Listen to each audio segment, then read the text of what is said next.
Hello, everyone. I am so glad that you have joined me today for this presentation titled Blessing and Burden African American Caregivers of Family Members with Alzheimer's Disease. I am really excited to share this time with you today.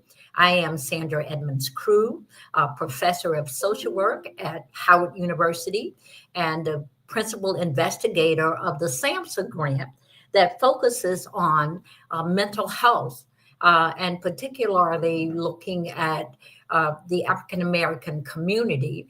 We have partnered with blackdoctors.org to present the webinar series, The Struggle is Real. And I know that you have, those who have joined us today, understand and appreciate that the struggle is truly real.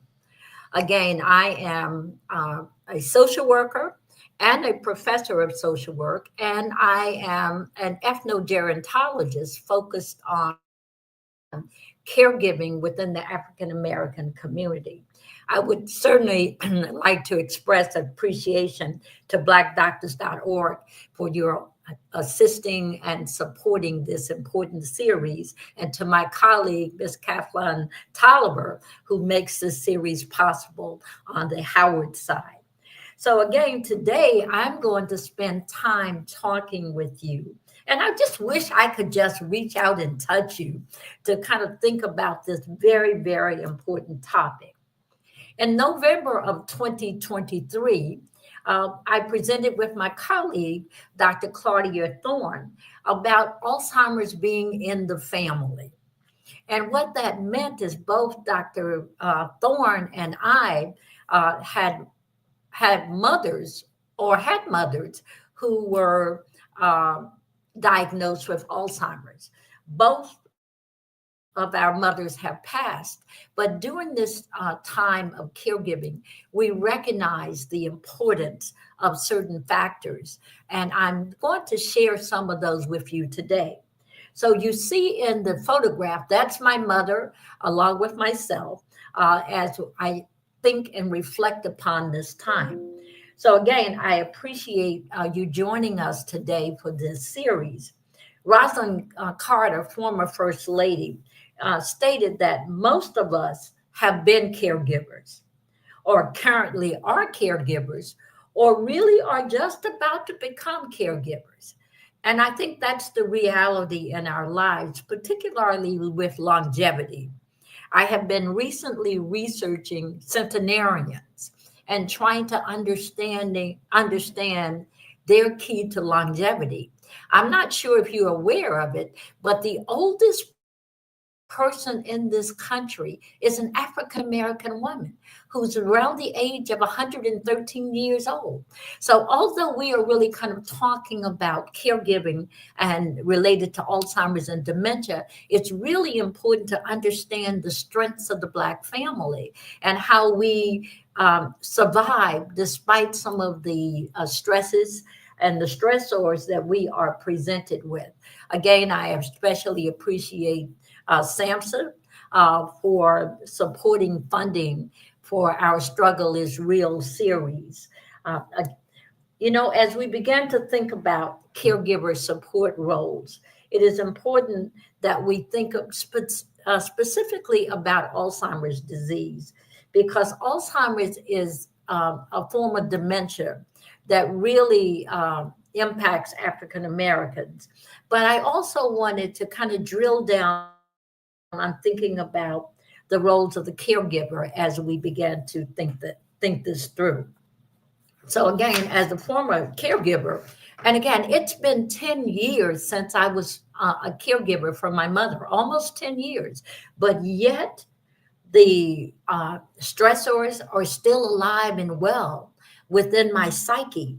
So it's critically important that we understand the caregiving experience does not simply end at the passing of the person. It stays with us. It stays, we feel things differently as a result of this. So, so let's sort of get started here. June is Alzheimer's and Brain Awareness Month. November actually is also a time for acknowledging Alzheimer's. But in November, we really focus more on Alzheimer's, and also we kind of think about caregiving during this time frame. But in June, it's slightly different.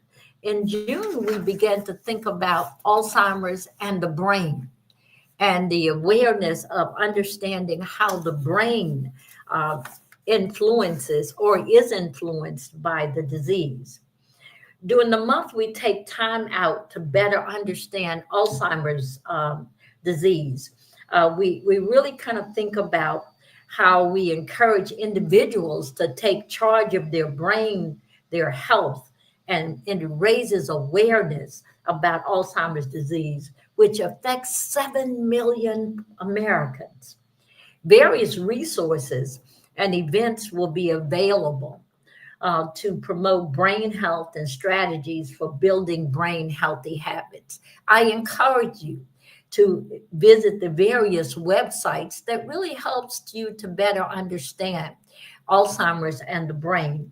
We will not talk a lot about that today, but there are resources out there that will help you to better understand this phenomena. And blackdoctors.org has a number of resources also that you can rely upon. Again, the purpose of June as Alzheimer's Awareness and Brain Awareness Month is to increase knowledge and understanding about the disease while garnering support. So I don't know who you are out there in the audience today. You may be a caregiver. You may have been a former caregiver. You may just be an important support person for a caregiver. But it's important that we enter this together. Dr. Thorne in our November 2023 presentation talked about being an Alzheimer's champion. So I think we have to be an Alzheimer's champion and also a champion around our brains and how we begin to think about this as caregivers as well, because much of the burden and the responsibility falls with the caregiver.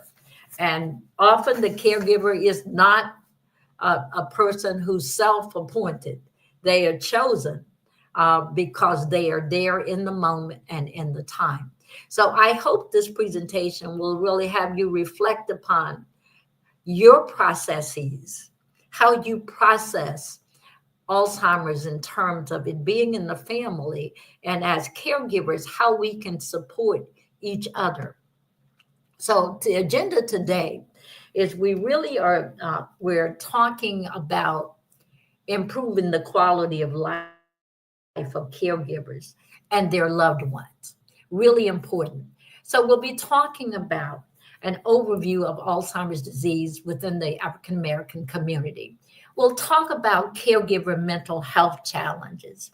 And I will also share ways to manage stress and related mental health challenges and identification of support strategies and resources.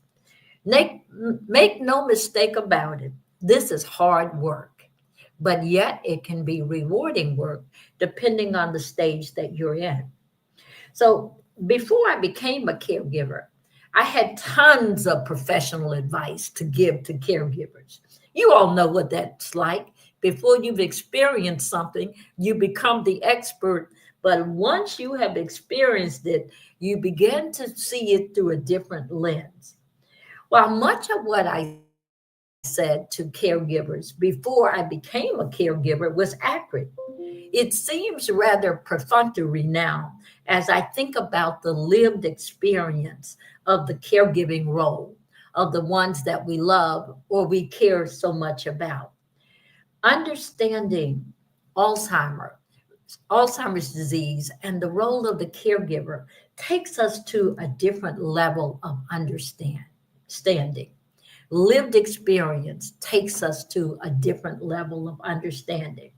So today, I am much more aware of the nuances of the experiences as well as the emotions that continue beyond the caregiving experience. So it's not a one and done.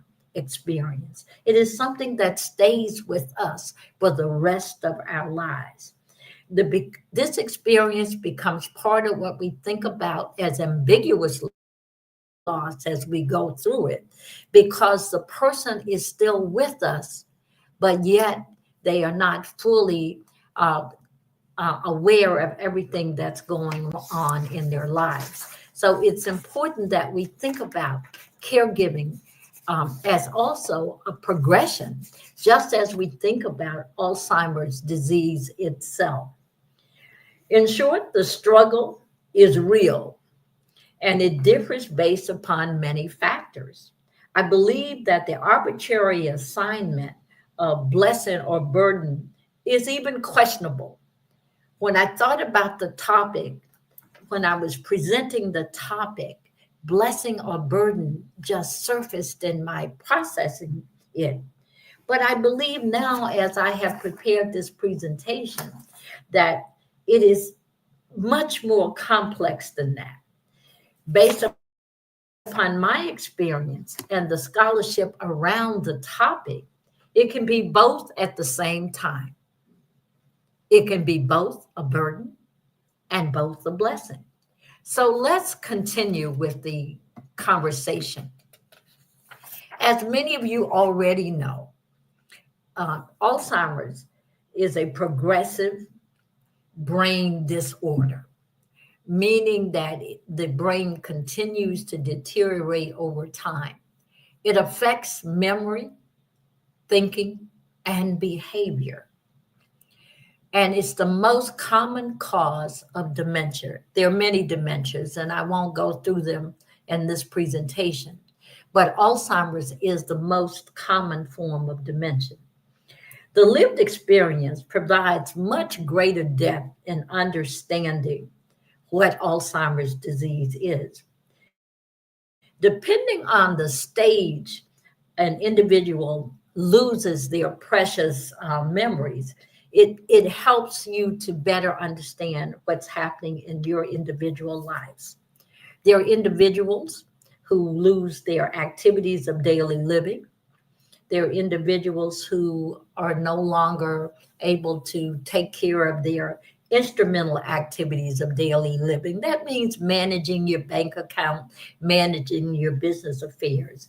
And while activities of daily living, really personal care for self, bathing, combing your hair, brushing your teeth, all of those things, the ability declines. There are many moments that awaken a family to the challenges ahead when they are facing Alzheimer's. It's not just losing the keys. Well, we all lose our keys sometimes, but the difference is if one has Alzheimer's disease, you may not know what the keys are. So normal memory loss, you may misplace your keys, but with Alzheimer's, you may not recognize the purpose of the keys. So that's really important so that we can differentiate memory loss as a normal aspect of aging versus Alzheimer's or dementia.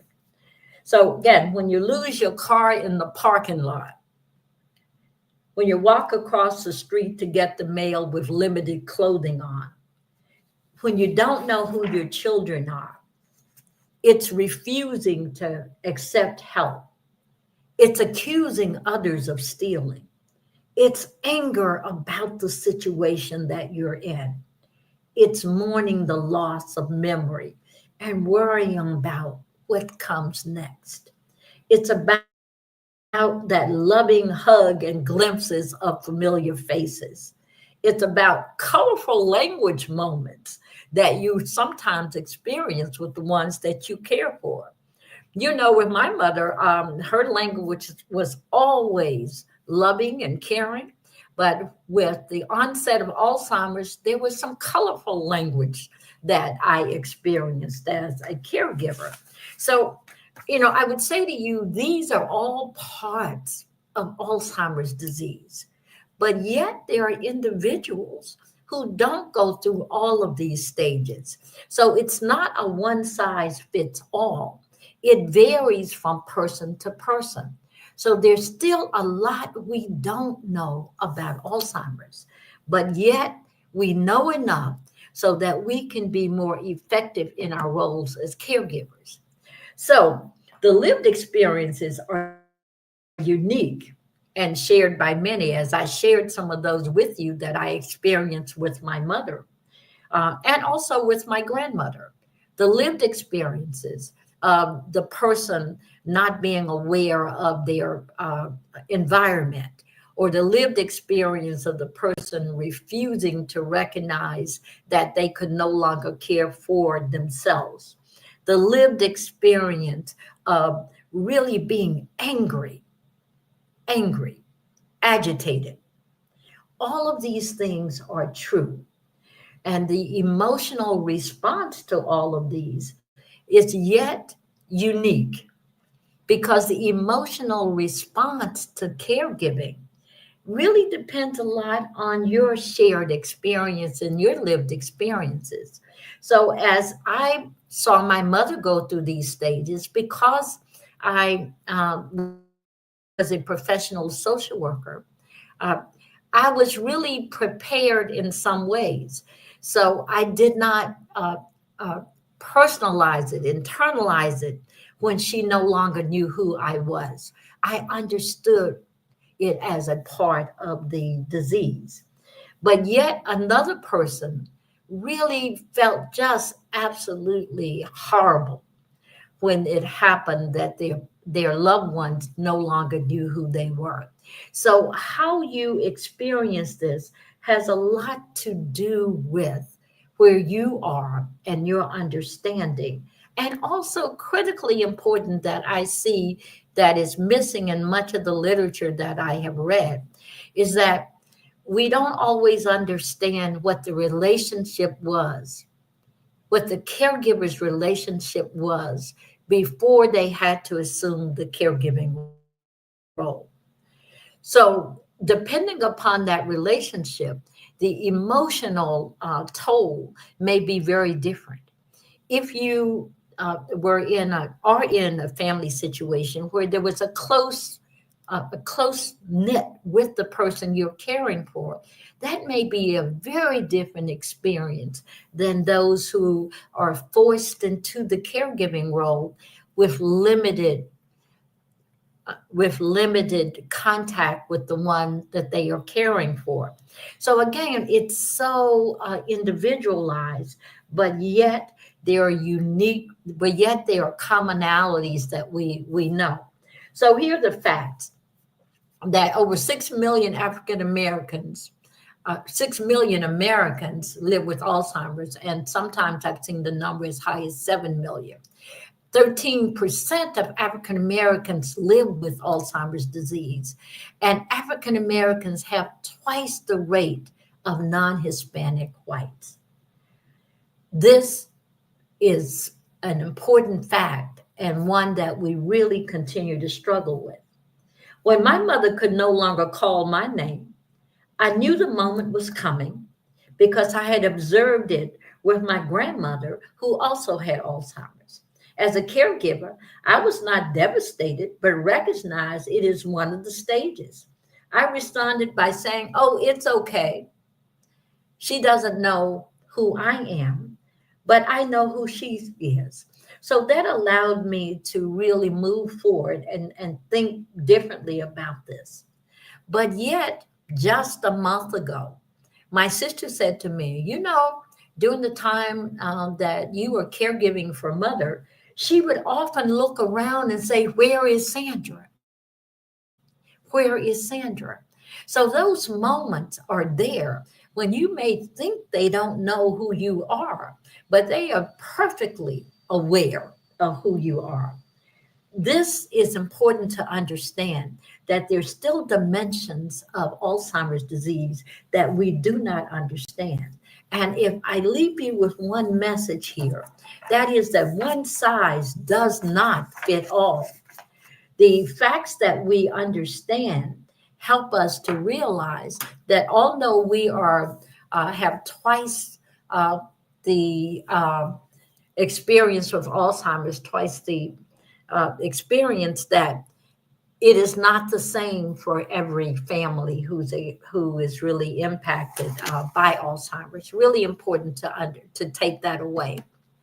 So, as I began to really think more about this, there are key risk factors, and these risk factors are critically important for us to understand. And I'm going to go rather quickly through these because I think it's really important that I spend a bit more time talking about this notion of burden or blessing.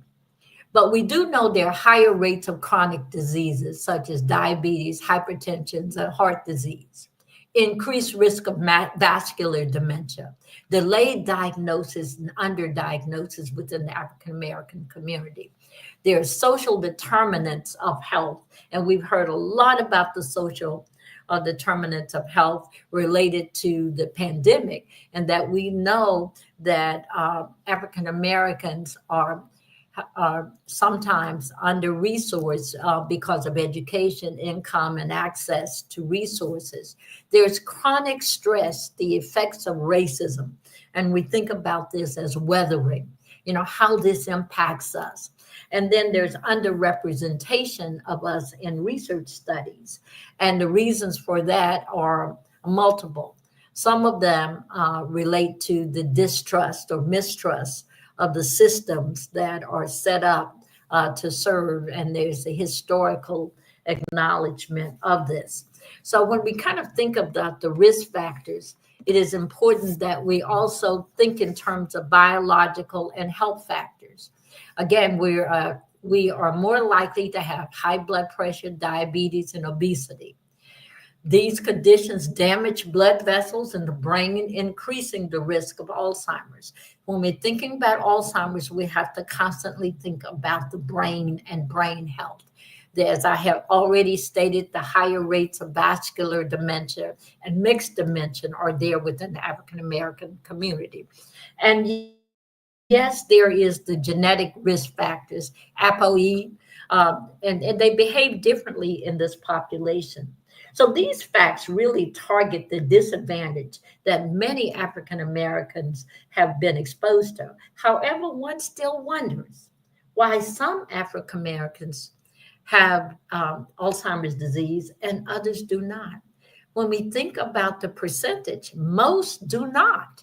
And that's critically important as researchers to understand how individuals who have Alzheimer's disease differ from those who don't within the African American community. I clearly we need more research to tease this out. While when I was recently, just last week, talking with my cousin who's 102 years old. She and my mother were first cousins. They generally had the same lifestyle. Both grew up on a farm, both, reared their children in a rural environment. And my cousin Gladys, again, who's 102, had 12 siblings. None of them had Alzheimer's disease. Yet my mother and her four siblings all had Alzheimer's disease. So that makes us think about what we don't know about Alzheimer's disease. It is critical that we think about how it differs within the African American communities, not just looking at the prevalence within the community, how some members of the family seem to be at greater risk and others are not at the same risk.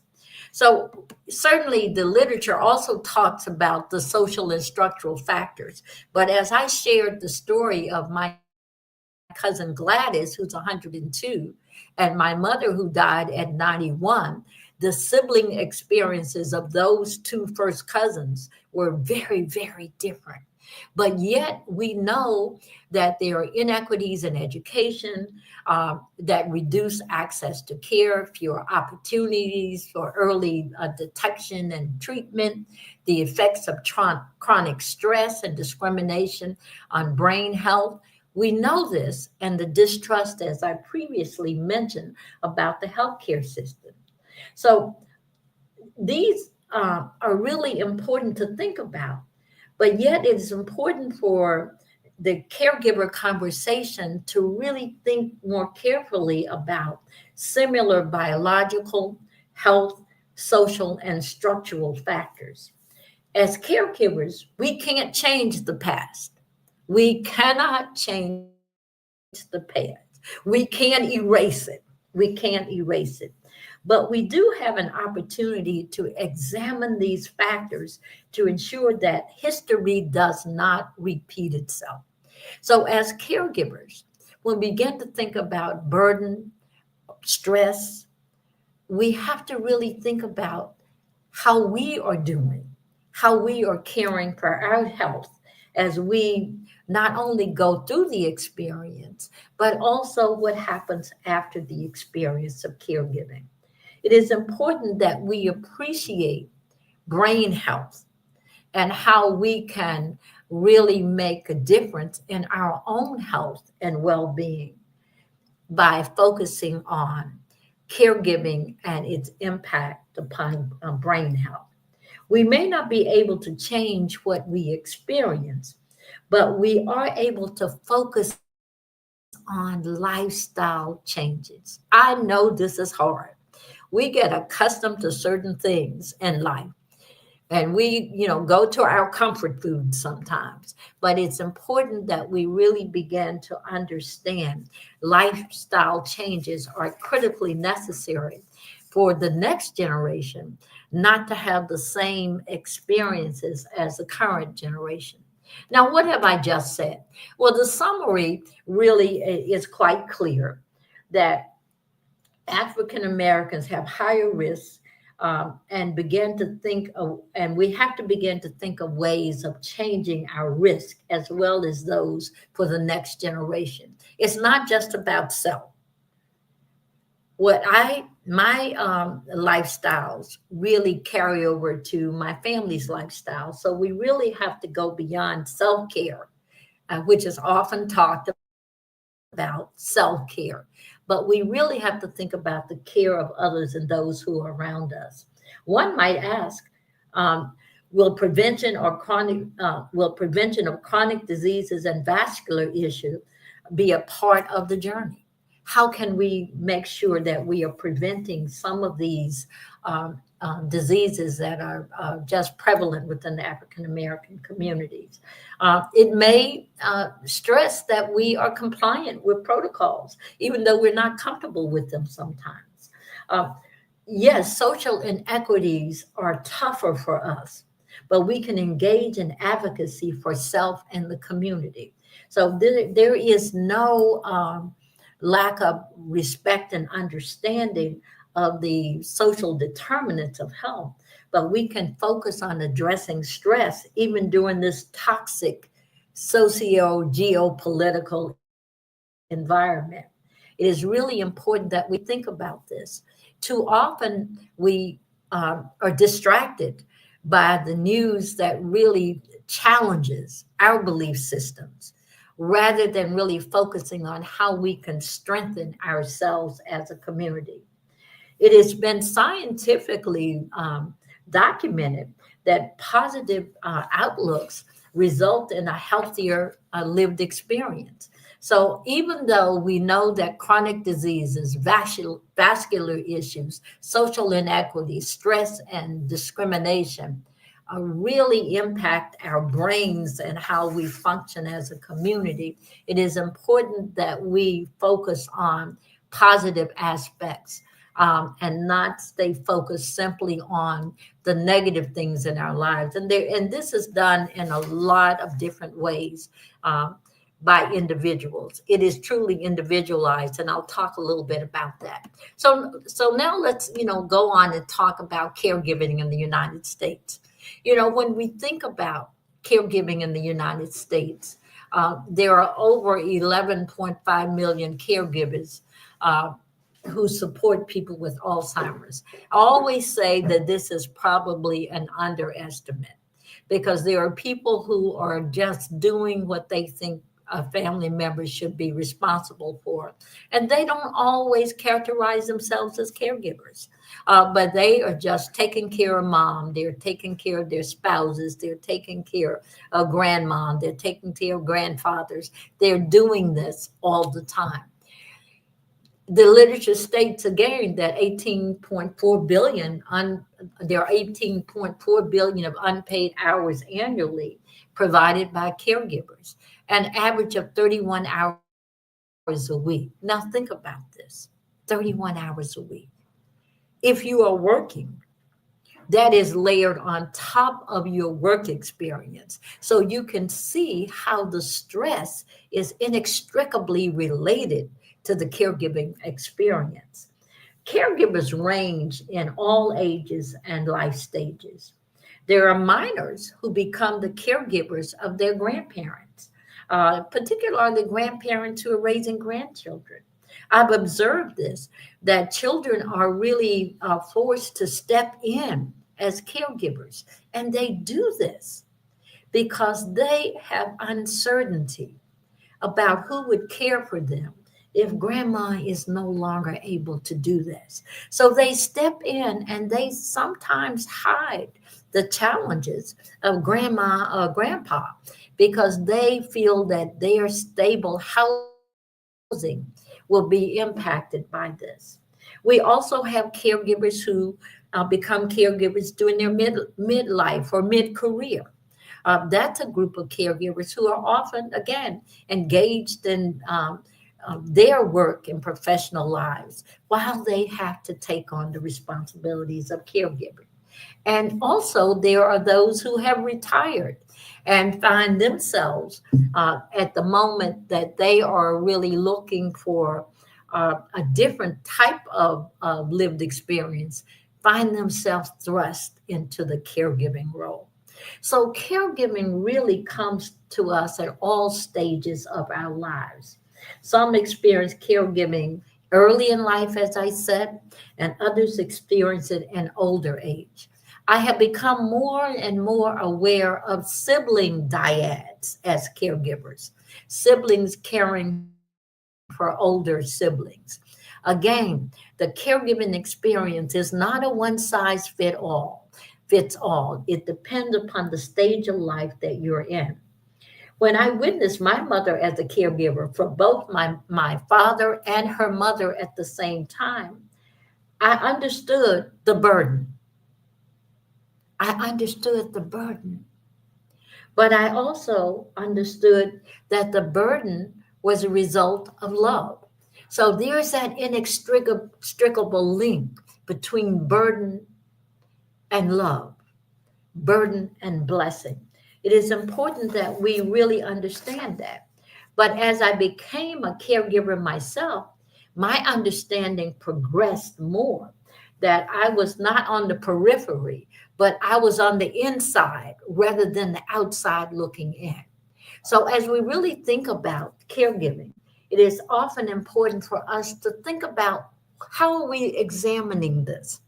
If I were with you in person, I would ask you to raise your hand to tell me if you are a caregiver, at what stage of your life you became a caregiver, and what kind of support you offer them. So, but again, just take away from this that whether inside looking out is different from outside looking in. Because once you have the lived experience, you are able to conceptualize this somewhat differently. So, again, African American caregivers, we know if we take a closer look, which shows the intensity of our caregiving experience. You, as caregivers, often have an intensity of experience. 7.2 million African Americans caregivers are out there, if not more, as I said. 10% of the 15 million U.S. family dementia caregivers are African Americans. 15% report high intensity caregiving. I stated this before, and I wanted to sink in 30 hours weekly. So if you are in the workplace and you have a colleague or a coworker It is important to understand if they are caregivers, they have an added burden or responsibility in terms of doing this. So as stated earlier, burden relates to all the things that one has to juggle. Burden is often defined as something oppressive or worse. There is nothing about the definition of burden that connotes the absence of love. I can be burdened and still love and care for and about the person. Because of other family responsibilities, the caregiver often is adding to their plate. I often say when you're a caregiver, you no longer have a plate, you have a platter, and it is overflowing as we think about this. So it really takes on new dimensions as we begin to think about caregiving. We talk about sandwich generations, and that is the sandwich generation or the club sandwich generation, where you have an individual caring for children, they're caring for their parents, and they may be caring for their grandparents. All of this really layers to the stress. And so, yes, that does become a burden, but the burden does not mean that there is not love. It's adding on top of what one is already doing. When we further examine burden, we find that the weight of caregiving is more likely to add on the day-to-day work. Nothing gets taken off the platter, but the more gets added to the platter.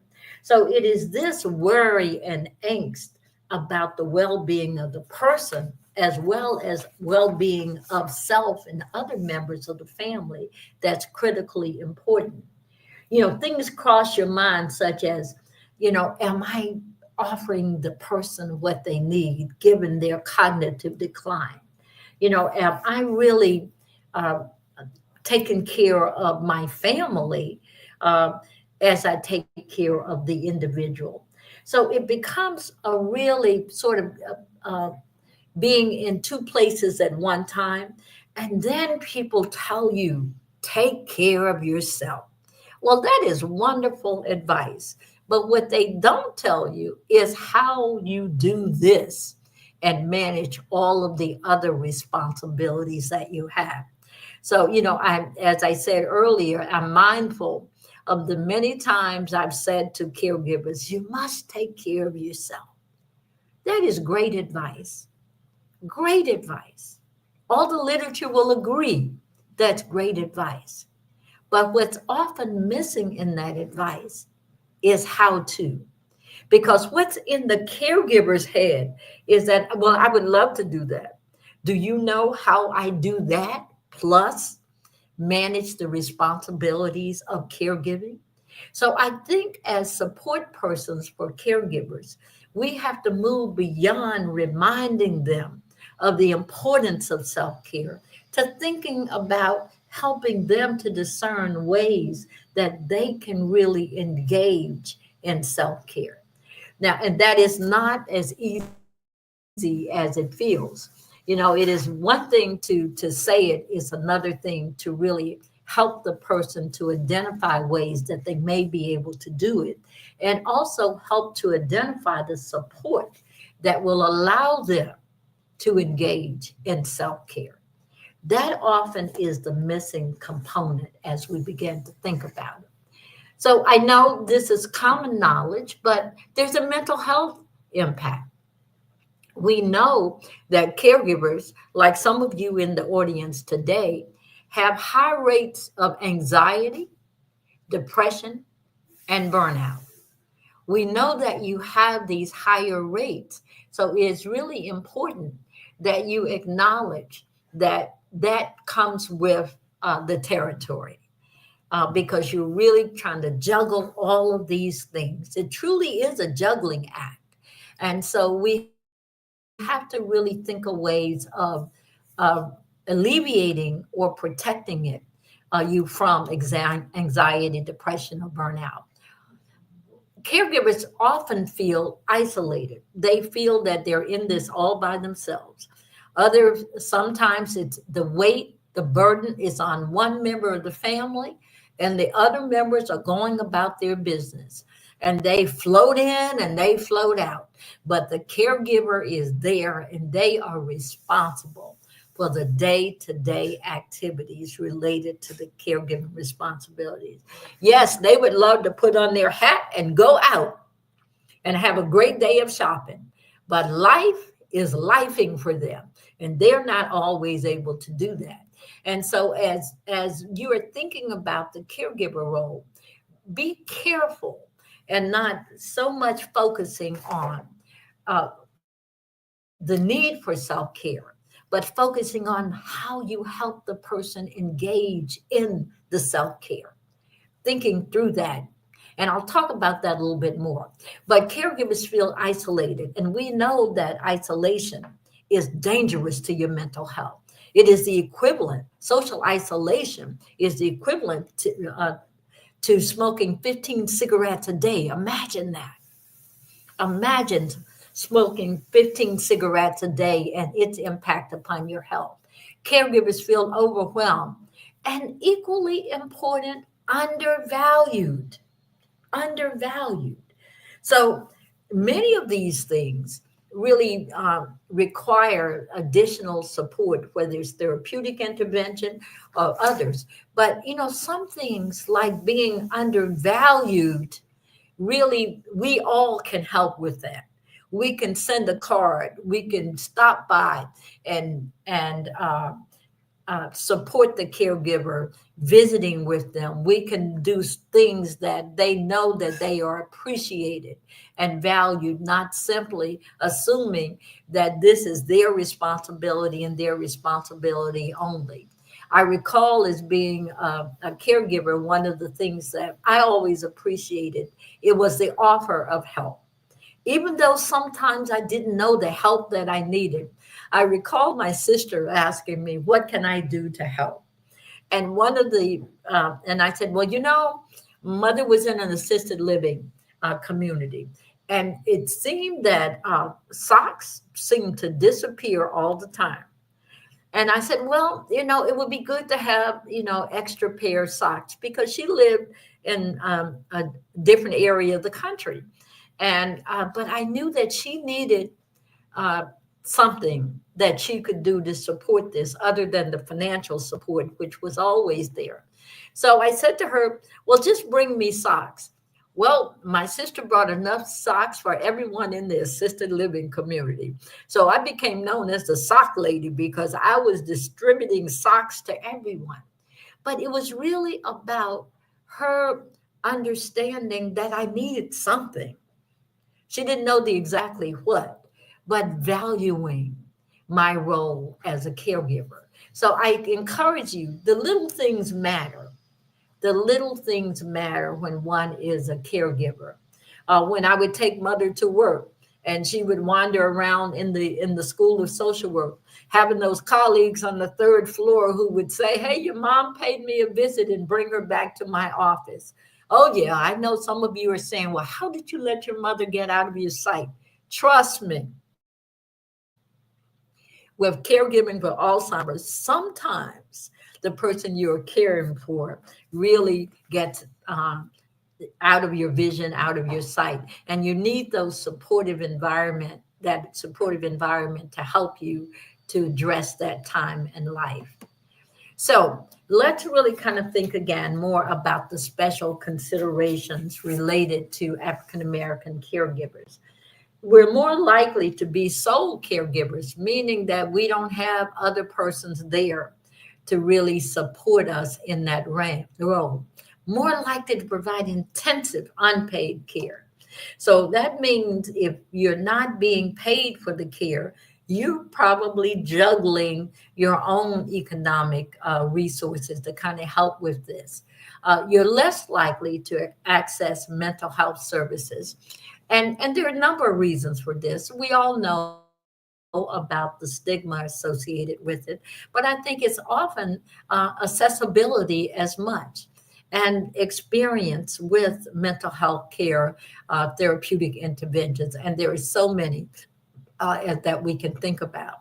The culturally sensitive support is stated as a reason that many African Americans reject mental health services. And there's higher risk for health complications.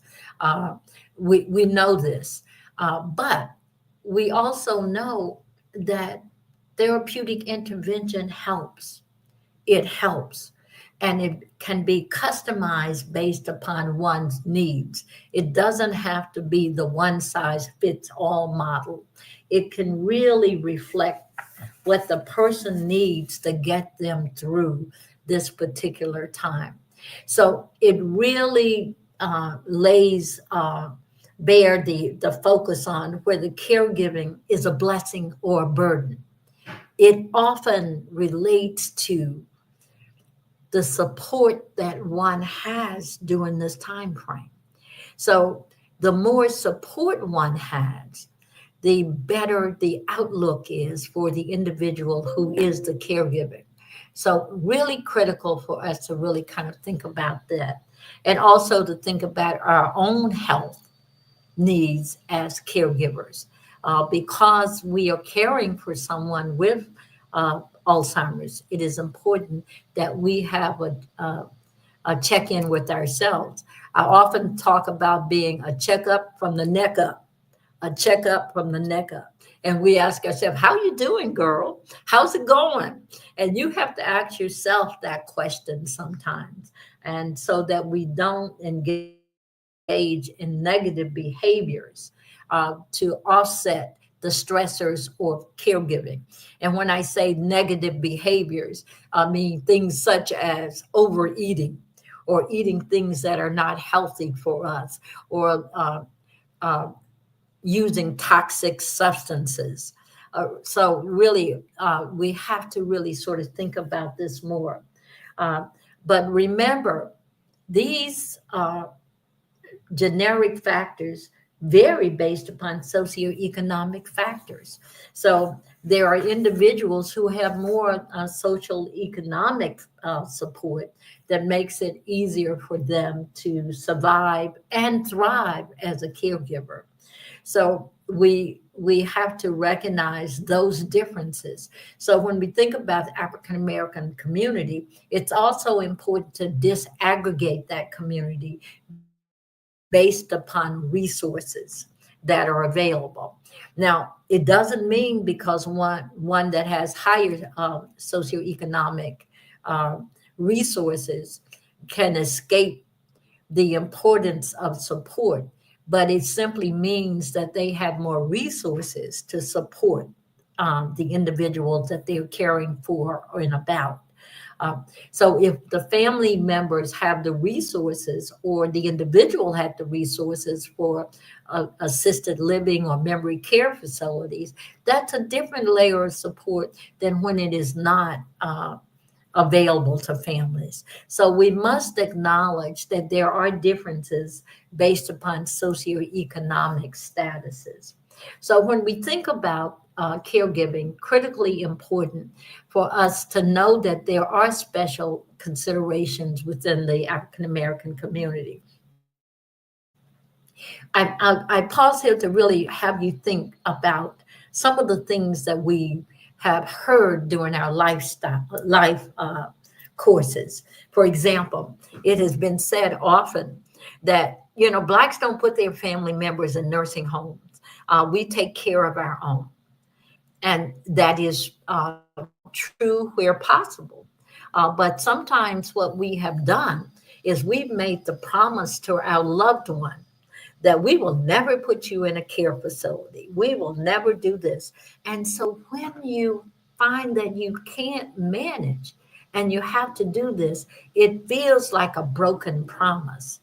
I often say to individuals, you should tell your loved ones, we will care for you as long as we can in the best way that we can. That way, if a decision has to be made for a different level of care, you haven't broken a promise. You kept the promise of love. I will love you in the best way I can for as long as I can. It's a much better way of thinking about caregiving than it is to make the promise that I will never find it necessary to move you out of your home, because safety becomes an important factor as we think about caregiving and how we do this. So, the question is, what helps? How can I fill my cup? How can I fill my cup?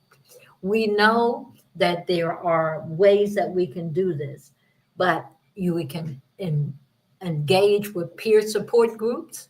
There are educational programs that focus on dementia behavior management that helps to release the stress. There's meditation and self-care. There are online and virtual interventions, and because of the impact of the pandemic experience, I call it IPEX, we know that we all have become more comfortable with online and virtual interventions. They are there. It is imperative that you not assume that you have to follow the recipes offered by others. It won't work for you if it's not something that you enjoy and you appreciate doing.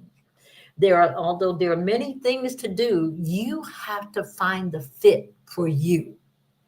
And the fit varies from person to person.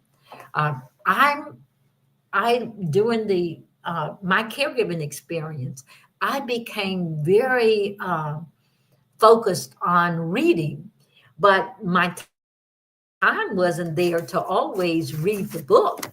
I wanted to do more reading, but that time wasn't there for me to pick up this book and read it.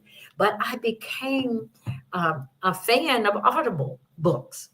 So before I would say, oh, I just love the pages. I had to feel the pages and turn the pages. Well, there was not time for me to turn the pages. So audiobooks became an important part of my self-care regimen. So, group sessions may not work for everyone. Some families, like what's in the family stays in the family. They are not as interested in the group. But sometimes the group sessions can be helpful within family structure. Family group conferences can be really important. You may prefer to manage your stress differently. Uh, there are those who really like to go out and shop. That is indeed possible. There are those who really like to swim. That's impossible. Those who like to exercise, garden. So there are many therapeutic interventions that are out there. Aromatherapy. All of those are available to you. Some are solo activities, and others are activities that are group activities. One has to find what works for you. And so, it is really important. Needless to say, there are those who really engage in their spiritual well-being. Attending their faith community becomes really important to them. They can caregive, 7 days a week, but as long as they have that time to make the spiritual connection, it really makes it easier for them. So I think whether it's you perceive this as burden or stress, burden or blessing, has a lot to do with how you carve out the time for self and how others help you to carve the time out for self. I know for those of you who are caregivers, it is sometimes even when you are free and someone else is doing the caregiving at that moment, your brain is still focused on that caregiving. So, let's kind of think about the tips. Um, this is a photo of my mother and myself having coffee. Having something in the cup. I'm assuming that is coffee. Could have been hot chocolate. Could have been simply tea. But here are some tips that I have gleaned from lived and professional experience that will be hopefully helpful to you. Blessing is defined as a thing conducive to happiness and welfare. It is my opinion that the outcome of bearing the burden is a blessing. Yes, bearing the burden is a blessing. When we are able to look back at the end of the day or the end or the caregiving experience and say to ourselves, well done, give ourselves a pat on the back, then we can claim both the blessing and the burden. There's brain health that we really should think about. And that means the brain health really states that we should eat healthy food. I know it's hard, but it's doable. We should limit drinking toxic beverages and smoking. We should keep moving, taking daily walks or other forms of exercise. Really, really important. And we should enjoy cognitive activities, including games, word puzzles, and more. Find what you feel good about doing and doing that. Challenge your mind. As caregivers, whether or not you're stuck in a negative area really depends upon you challenging your mind and focus on what you're able to provide. Accept help.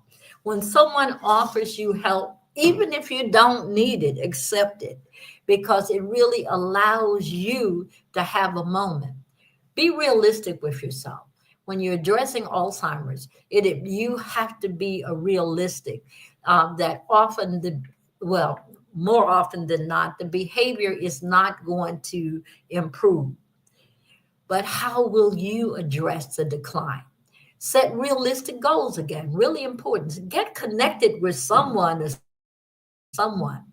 If you are a group-oriented person, join a support group because I will assure you that others are going through the same thing. Set your personal health goals. Make sure if you are getting your annual checkups, you're getting, for women, you're getting your mammograms, you're really focused on your heart health. Really important, and seeing your physicians as we begin to think about that. But again, important to challenge your mind. Challenge your mind with whatever works for you. There are resources that are available out there. There is, through the Alzheimer's Association, the National Alliance of Caregiving, the Mental Health of America, and local respite and support services. But there's also the 988 number. And that is if you find yourself in crisis, that is a number that you can really rely upon to really connect you with the help. The 988 number is important to know. So as I, come to an end with this presentation, I would like you to complete the survey. You see the QR code that's there so that we can have feedback, so that we will know that we are presenting in a way that really makes a difference in your lives. And I also encourage you to look at some of the other presentations we've done on the Struggle is Real series. You may find something that's of particular interest to you. And for those of who are caregivers and have Alzheimer's in the family, I encourage you to revisit and listen to the YouTube production of Alzheimer's in the family, and how sometimes those of us who have it in our family are particularly sensitive to it. So again, please complete the survey for us. But I will leave you with this favorite poem called The Fading Tapestry. A picture fades, a memory slips. In the quiet room, reality flips.